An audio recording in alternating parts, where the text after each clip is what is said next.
Hello, hello. Welcome to another episode of the Watching Privacy Show, number 18 on November 5th. We got Brent and Raji with us. We got new name cards here. We got red instead of the gray, so we've made some upgrades.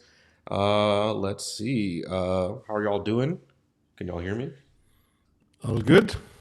Cool. All right. So let's dive right into this week in privacy. So first up, I think probably maybe the bigger news, but Facebook, our friends, are basically shutting down or stopping the use of some facial recognition, essentially. And this was quite the interesting wording that they came up with. Some of the text that we have on the next slide here is basically from their own press release that talks about the reason they're kind of stopping it is because there isn't enough regulation in place and things along those lines that it makes it seem like they're doing something good. Obviously, the PR department spun it pretty well. Um, However, not exactly the case here because just last year, 2020, what do you call some facial recognition issue? I think in Illinois or something along those lines. And a part of that settlement is basically was making some changes to their privacy um, approaches, especially regarding facial recognition. And I guess the key thing to note is, I mean, on the surface, it sounds very good. They're deleting over a billion pictures that they used in their facial recognition system and makes it sound like it's like a step forward, but it also worded like they're begrudgingly doing it because of a lack of regulation and because of societal pressures. Um, and at the end of the day, from a technical perspective, their facial recognition system has been trained already. It's already got the billion data points in there. So it works, and it works obviously very well. So stopping the automatic tagging or quote deletion of past records, that doesn't really change anything because the model's been trained. And you don't need the old stuff to keep training it because it's already been trained on the old stuff, and deleting it has no impact going forward. So what did you guys kind of take of this? It seemed kind of just odd in general, I guess, from multiple accounts, but happy to hear your takes. Do you trust? Absolutely not. I'm not sure anybody does.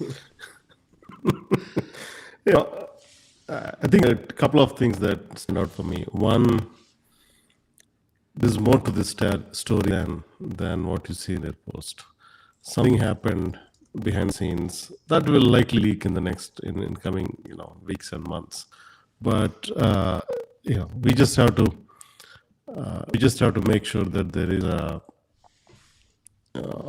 we listen to this and there's not a lot of we don't take it at face value is my point. So we'll have to see how it goes. Uh, I was on mute the whole time. I didn't have. I was like, "What? Nobody's listening to me." No. So 500 million. It sounds like a lot. It's $500 million, but Facebook recently announced their quarterly earnings, and I believe they made close to 29-30 billion in the quarter, and about 10 billion was profit. So 500 million to them is kind of like a slap on the wrist. It's not anything that's going to deter them, I don't think. And so yeah, it feels like we're always playing a shell game. Things are done more for show than for actual effect. And it just feels like this is another example of Yeah, I think the article that I was reading about their previous fine, they like had a quote from I think the CTO or some C level executive there, and he basically his quote was along the lines of, um, our administrative costs have gone up because of regulations because they just consider these things like cost of doing business and like built into it, not like any sense of like remorse or like let's try to do better or figure things out. Um, and then one other thing I kind of noticed also was Facebook is technically stopping using it, but maybe that doesn't mean it doesn't go into the metaverse and how other apps in the Facebook ecosystem is working it. It was very like carefully worded. And if we know anything about these PR things is a lot of it is just basically massaging words around to make spin the narrative as you want it to. And so with the lack of trust, you don't really believe anything they say, so it doesn't help their situation. Um, but yeah, so I mean, not very good. But I didn't really see too many like counter arguments or counter articles on it in general, and I'm not quite sure why. It just seemed like it kind of got brushed under the radar a little bit, but maybe more will come. Maybe even reporters couldn't figure out what they were saying from from their PR speak. But we can switch gears and go to the next one down under, and we've got our Australians. Um, Kind of an interesting, I would say, catch 22 here because Clearview AI, which I think we mentioned last week and the week before, and for sure we're going to do a deep dive on these guys because the more and more I read, it's just like the crazier and crazier these guys are. But they breached Australians' privacy. There was some law, I think, in the 80s or 90s, I think, 1988 actually, collecting information without consent, things along those lines, and they breached it. And I mean, part of it is irony because we've talked before about Australian privacy laws in general and how the government's been kind of violating a lot of privacy and rights and things along those lines. But now they're at least holding the company accountable. So I think Clearview had to delete a bunch of data again in Australia. But I don't know. It seems kind of tough because I mean, again, it's a slap on the wrist. It's not saying that they can't work together, and ultimately, I I mean, I guess I didn't dig deep enough into this one, but I'm not sure if there's any like police departments or governmental organizations in Australia that are Clearview customers, because Clearview primarily deals with like local law enforcement and FBI and things along those lines. And so if they have customers in Australia, that's one thing. But if they don't, then that means like American companies are getting information on Australians, which is obviously a bad look. But did any of you guys kind of read anything else about this, or have any thoughts, or just kind of par for the course? Uh, I'm just looking at the the what they kind of breached in this Privacy Act of 1988 to collecting sensitive information without consent. I mean, Hmm. you almost don't even need to go past that, but they did. Collecting personal information by unfair. All right, so let's kind of not supposed to be collecting certain things, using unfair means to collect the things that they shouldn't be collecting, not taking reasonable steps to notify. I mean, this is like I thought you only got three strikes. It seems like there are unlimited strikes for this, and it's funny, like you said, we've been, I think, at least over the last several or two, three, four episodes, this Clearview company seems to be coming up a lot. Um, and it may be just that, like you were saying, we may be just touching, kind of the tip of the iceberg with what's going on, and this is just one company. Um, we who knows how much we're going to find out how what was going on. It's like the wild, wild west, or the gold rush of 1846 or 49 or something. All by any means necessary, people are rushing to get this data and this gold, and in this instance gold is our personal consumer data. And I Hmm. think we're gonna find out just how far people were going to collect this stuff. I don't think we're near understanding just the depths that companies sank through to get this stuff. Roger, do Yeah, you have better clearly. audio now? Ugh. Mm. Let's see now. Okay. Unfortunately, yeah, it's not agreeing with tech here. Oh well. Let's see. I mean, if anything, I would say this kind of a law in '88. I would say it's a pretty good thing. So I mean, it seemed like Yeah, those are better we protections than we got over here. So I'm not, it's not all bad. think about it, but think about that was 1988, 32, 33 years ago, and they were already thinking about it. Now, I'm sure they weren't thinking about this from a digital perspective, but just that they were thinking about it, and even though they weren't thinking about it digitally, it should be carried through Yeah. because it's even easier to do this stuff that they cited in 33 years ago. It's even easier to do this stuff now. And so on the one side, it's actually kind of reassuring that at least Australia was thinking about this stuff. But look at, companies like Clearview didn't seem to care, and they skirted it every which way they could. Yeah, I can't wait to spend a couple hours and read on these guys because I have a feeling we'll find quite the treasure trove of interesting information on them.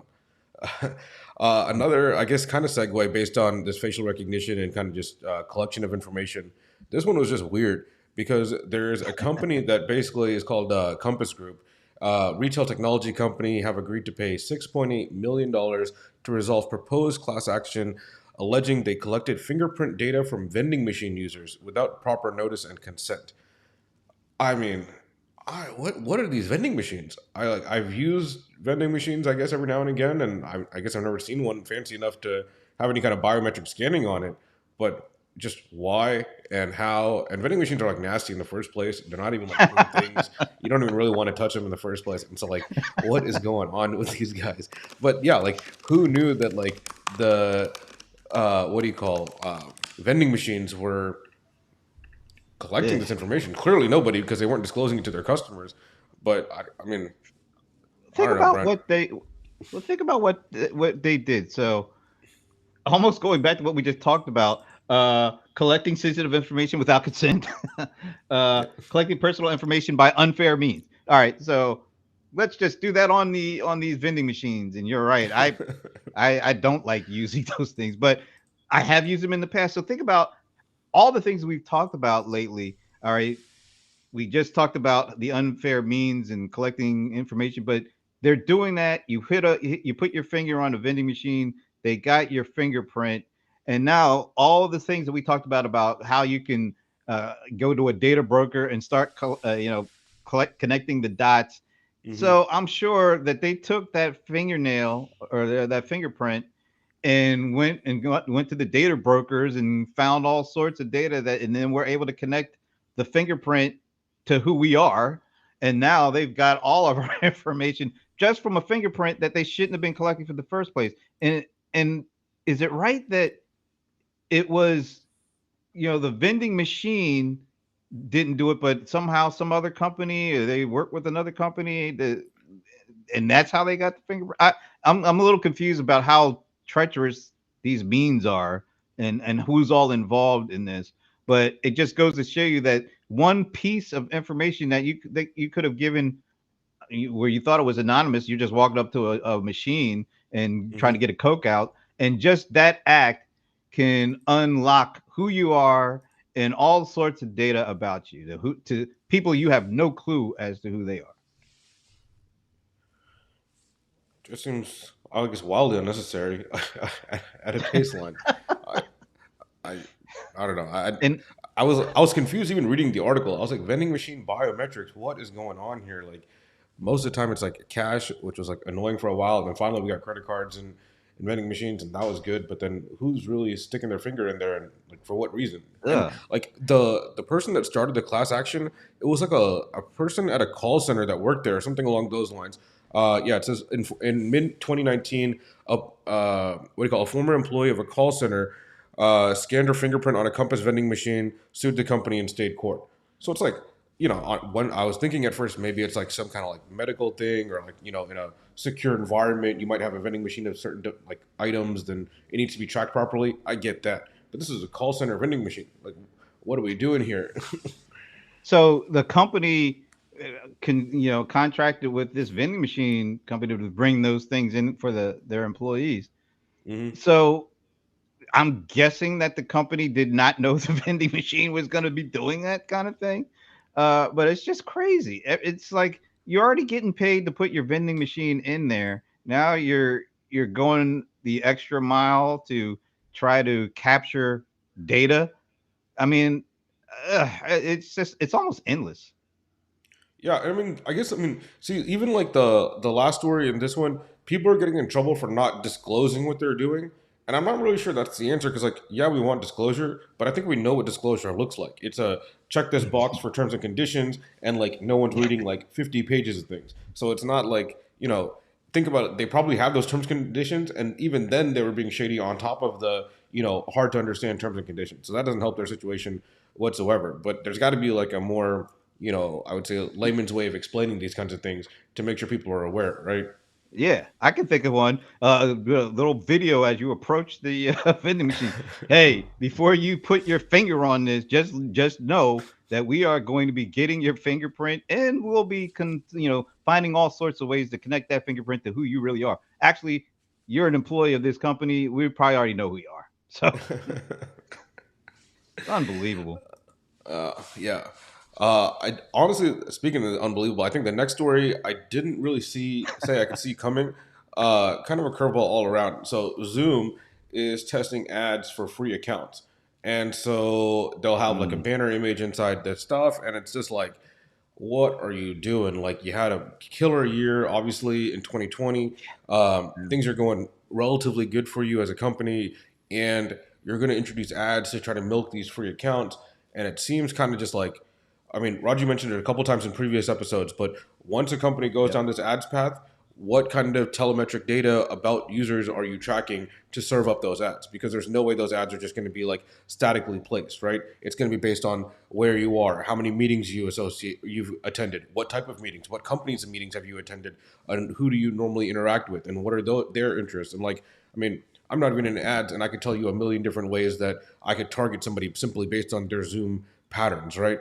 Oh my goodness. You know, Yeah. if they're on mobile or not, or whatever. And so, like, why? Like, I mean, I'm pretty. Well, I have a good feeling why, because the stock was killing it in 2020, and it's not killing it Right. in 2021, and we got to find another way to diversify.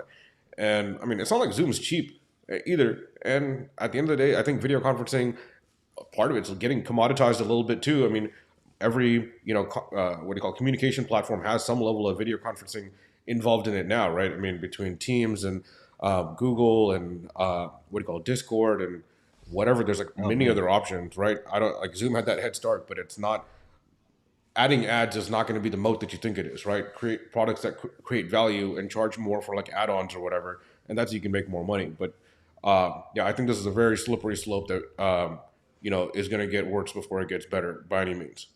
Let's see if we got Raju back finally with clear audio. Mic check. Yep. Can you hear me any Absolutely better? not.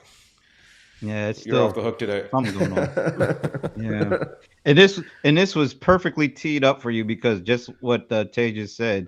How many times have we heard Raju say, when when you go into the ad business, then you Yeah. become an ad business. So it's not like you dip your toe, your foot, your ankle, your kneecap, it all goes in after you start. You cross that line. And is there any reason to believe Zoom will not be like that? I mean, and think of the kind of information that could be captured with a Zoom ad business. I mean, there's so many things going on, so many people involved, so many conversations. Yeah, Many private I mean, conversations. Imagine like families yeah, I talking to mean, each other and stuff like that over Zoom and things along those lines. And now, like, buried in some terms and conditions will be like, maybe content will be monitored or whatever like that, right? I mean, Zoom was like didn't get nearly enough backlash for their blatant lies about end-to-end encryption for calls, and that was like exposed in I think like 2019, 2020, and they basically just like created their own definition of what end-to-end encryption is, which is just like nonsense all around. And so I think finally it's coming around, but I don't think end-to-end encryption, if I remember correctly, applies to free accounts. It only applies to paid corporate accounts or whatever like that. And so yeah, I mean, I'm not saying that they do it, obviously, but it's a easy way to see that maybe for the free account, if you want to go from 40 minutes to 60 minutes for a free Zoom meeting, opt in for whatever data collection to enhance our services and offerings and whatever shady language you kind of use, and bada bing, bada boom, you're like now your video is going to be tracked. What's in your background? What are you around? What are you wearing? All that stuff gets can get looked at, and I mean mm. if you're on Zooms, Brent, they're going to have a field day with Rams gear. Fanatics is going to be like, we found our number one customer, We found our and target. yeah, and just looking at like the gear, what's in the background, the kind of audio, it'll know like your mic source, it'll know your camera source, it'll know everything about you. Like a lot of information in a video call that I think Yeah. goes underappreciated.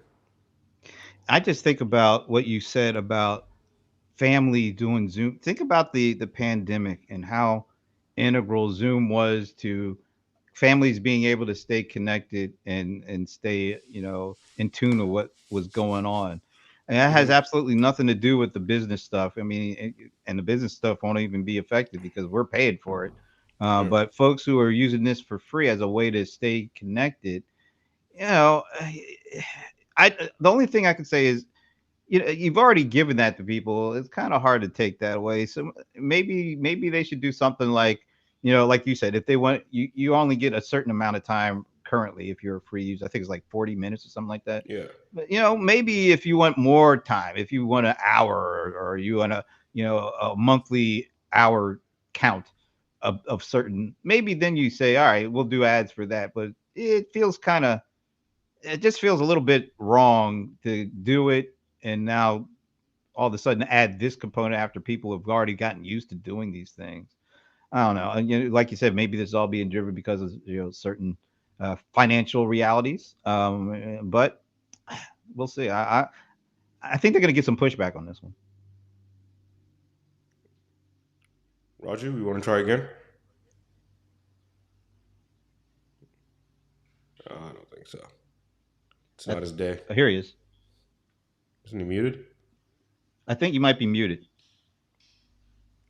On the positive side, his bike isn't crackling if he's muted, so solve that problem.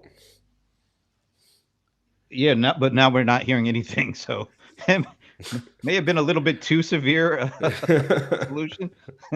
I I think if anything, Zoom lucked out because I feel like Roger would have had some choice Oh, I words know.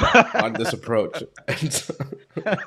Can you hear me or no? Ah, Oh, we got you yes. loud and clear. There we go. Yes. Okay. Let her Okay, rip. perfect. So, yeah, sorry. Yeah, regarding the Zoom, obviously I mentioned in the past that privacy and ads don't mix.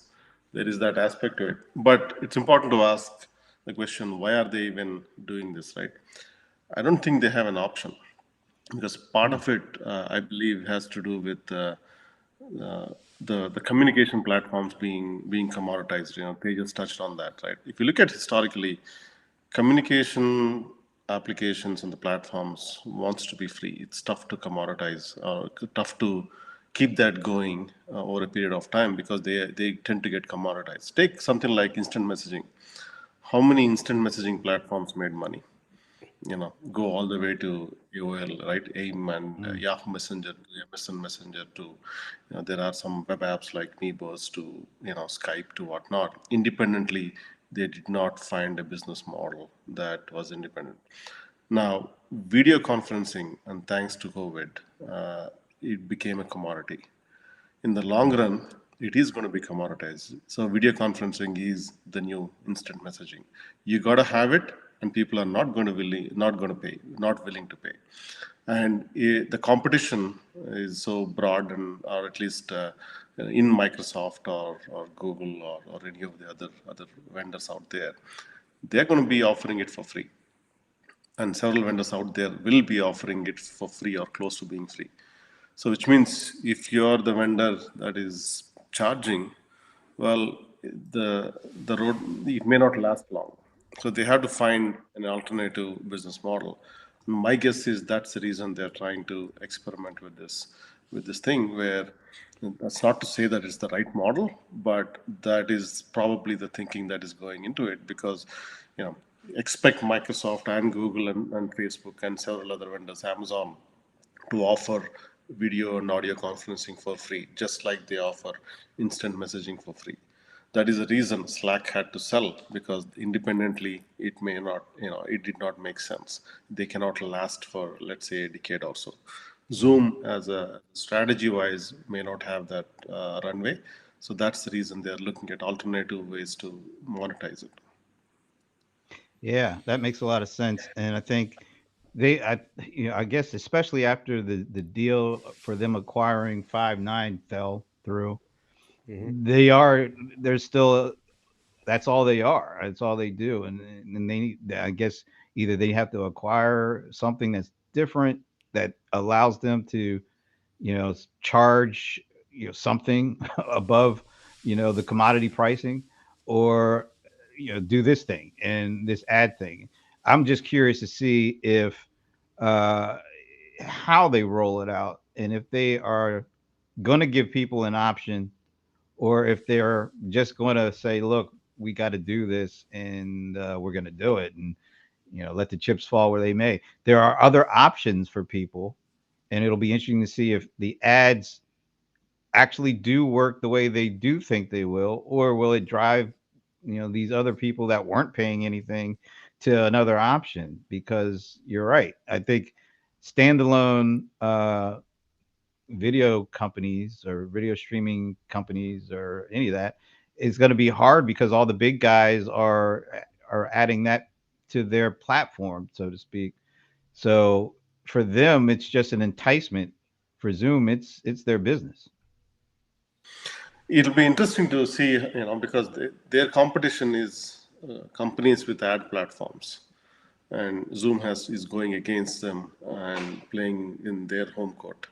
It'll be interesting to see how that develops. And then there is another aspect to it. So, which means competitors for Zoom who are privacy friendly will start to gain traction. Just like, you know, Chrome's privacy abuse gave rise to Brave. I expect several companies like that to come up who are privacy conscious. I was going through, Zoom's privacy policy, the updates that they have made, and they said, they could share the personal information with marketing, advertising, and analytics partners. It's vague enough, and we know what that means. And there are several other things, which means the information that they collect through these things will be shared, and Hmm. that's a slippery slope. This is the 1.0 version of this privacy policy with these changes, but history shows that it's a slippery slope.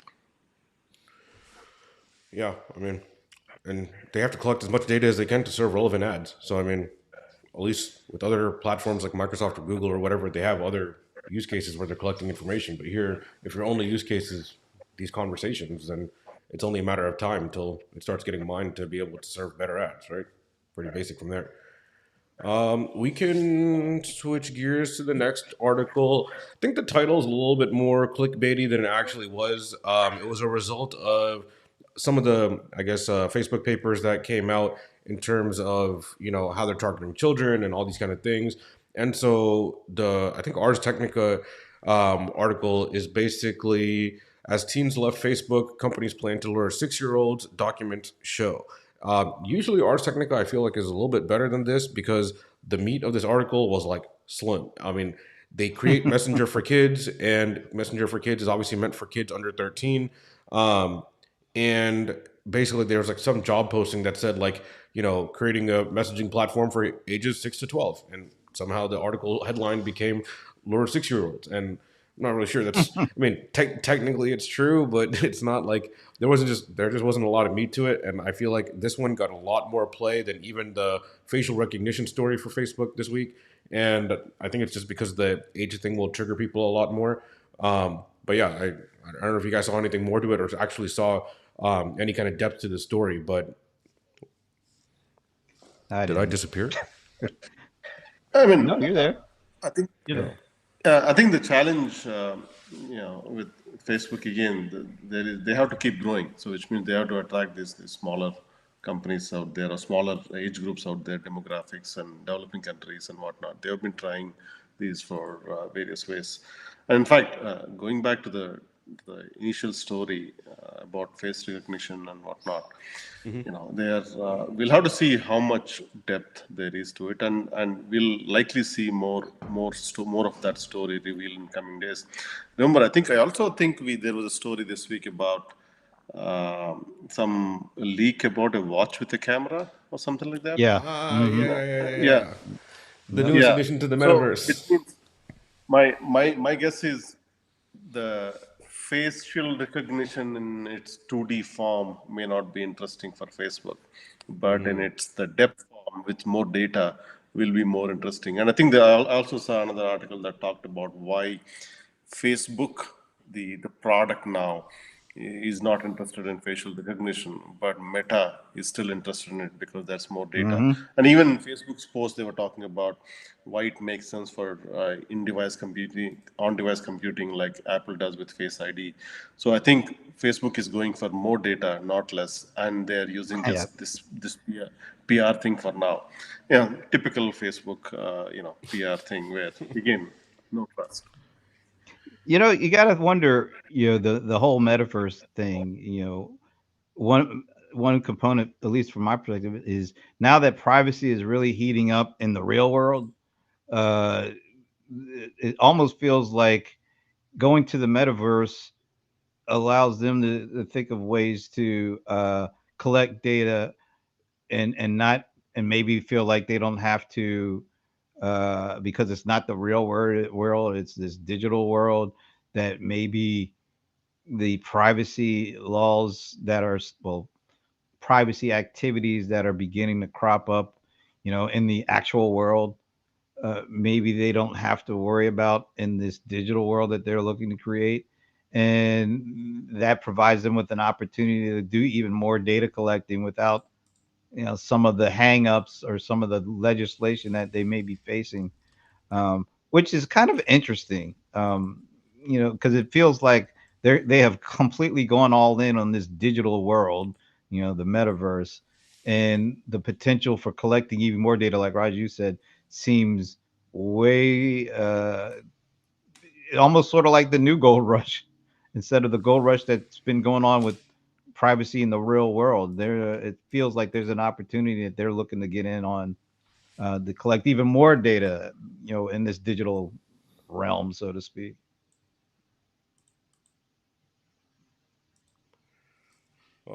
Not good. Let's see.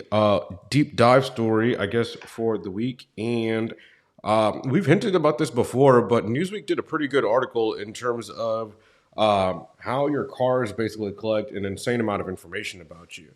And Yeah. it went through a lot of detail and gave a lot of examples of how exactly it's happening. But obviously, I think we all know that cars are getting more and more digitally connected, and cars have a lot of telemetry information about where you're going, how fast you're driving, the type of things you're doing, but also with the more, I would say, integrated infotainment systems also get, you also have an idea of what type of destinations you're going to, when you're going to them, what kind of music you listen to, all these different pieces of information. And really just not regulated very well at all, because every car maker can just create whatever they want to.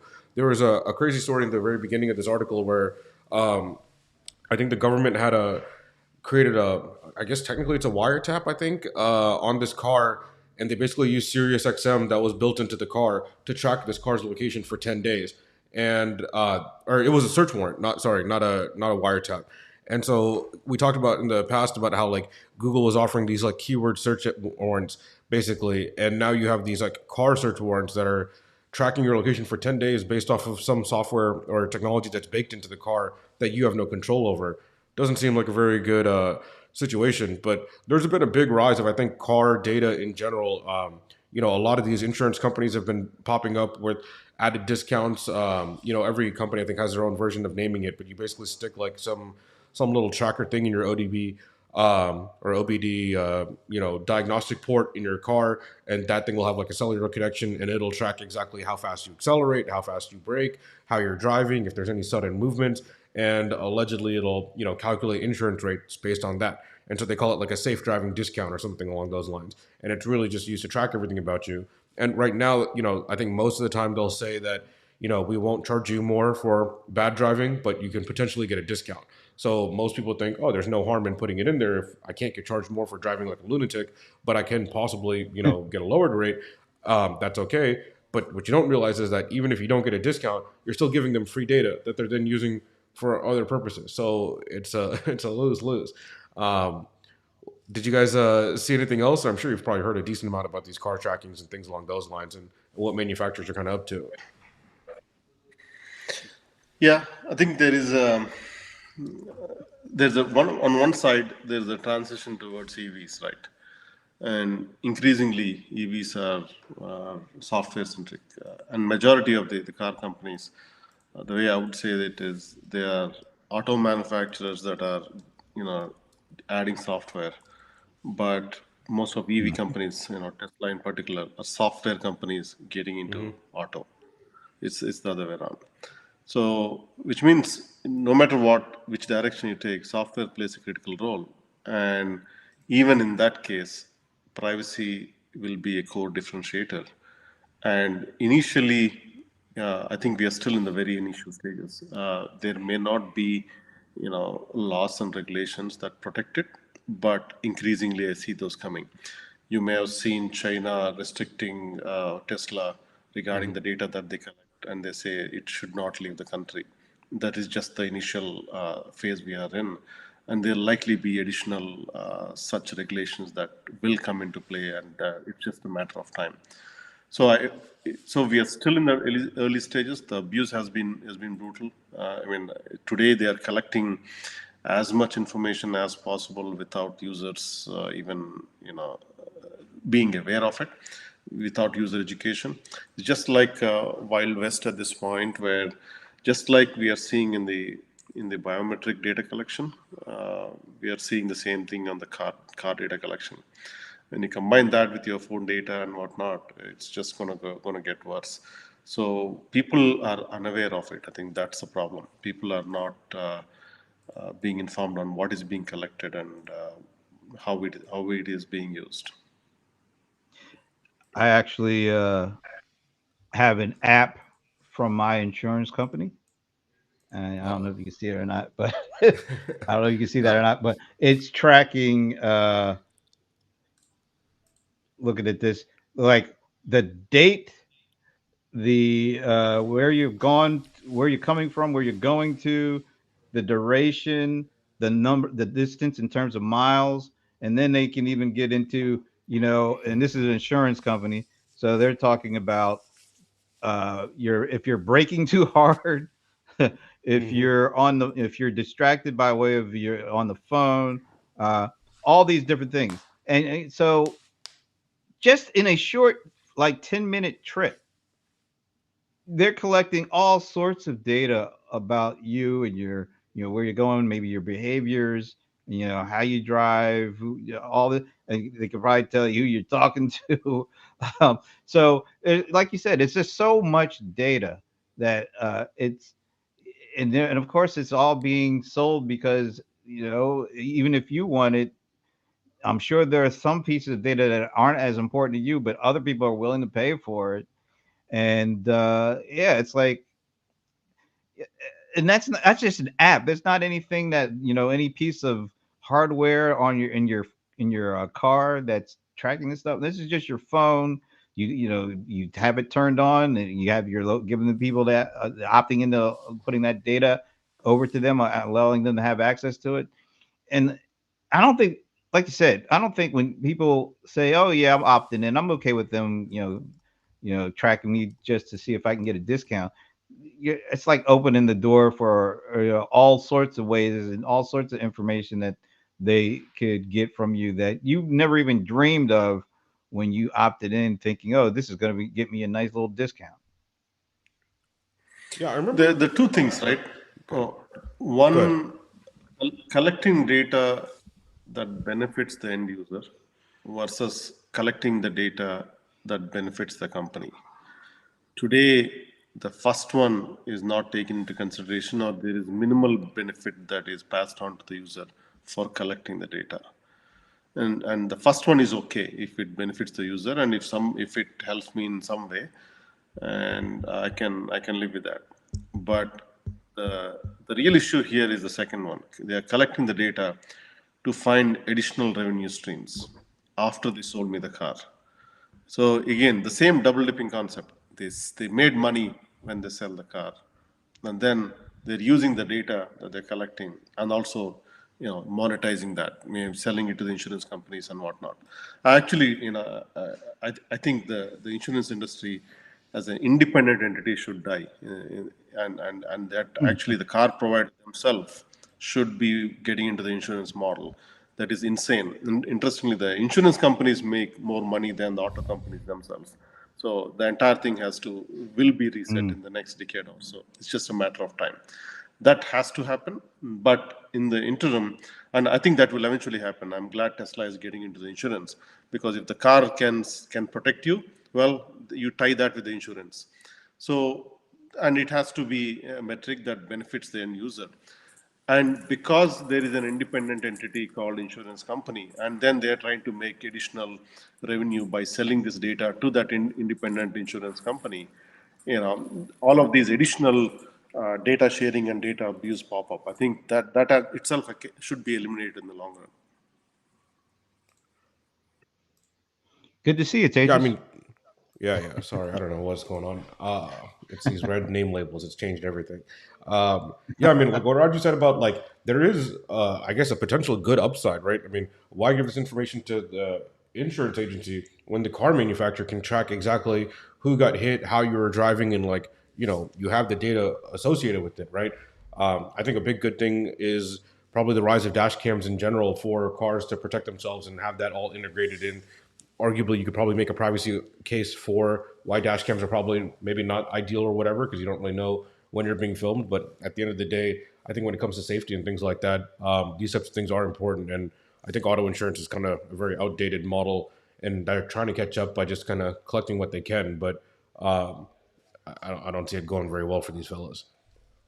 I like what you just said. Collecting what they can. It's almost like some of these data models are figured out in real time because they're saying, well, we just want to collect data. We don't know exactly what. Just give us all the data we can get, and then we'll Hmm. figure out the data model or the business model after the fact. As long as we have Yeah. access to the data, we'll figure it out. So just opt in. We'll give you a little In the discount. entire Opt in. Give sentence, us all your data. in the entire sentence, you said, Brent, if you can repeat the same thing by replacing data with money, that Mm. tells all this. We'll collect all the money we can. Just give us the money. We'll worry about the business model later. Just give us the money for now. We'll figure it out. Yeah, just give it to us. We'll get back to you. All right, I think we're coming up close on time. Did want to end on a relatively good note, I guess. One little thing I found, I want to say it might have been on Reddit, it might have been somewhere. I'm not exactly sure where I got it from, but whoever's page it is, they'll get credit for it.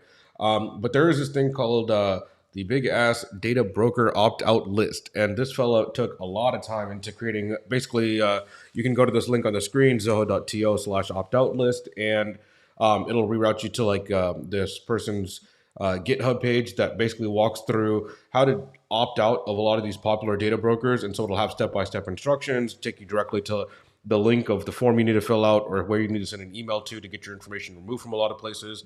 I think they spent an insane amount of time updating this and curating the information and making it as detailed as possible. So if there is like your tip of the week or good news or whatever, take some time.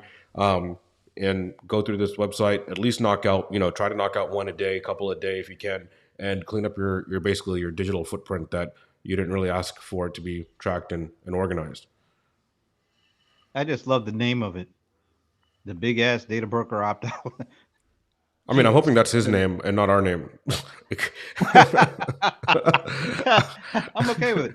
No, I I'm- found this too, and it was I looked at this thing, and it is like you said. They spent a lot of time. They broke it down into different kind of categories of opt out kind of opportunities.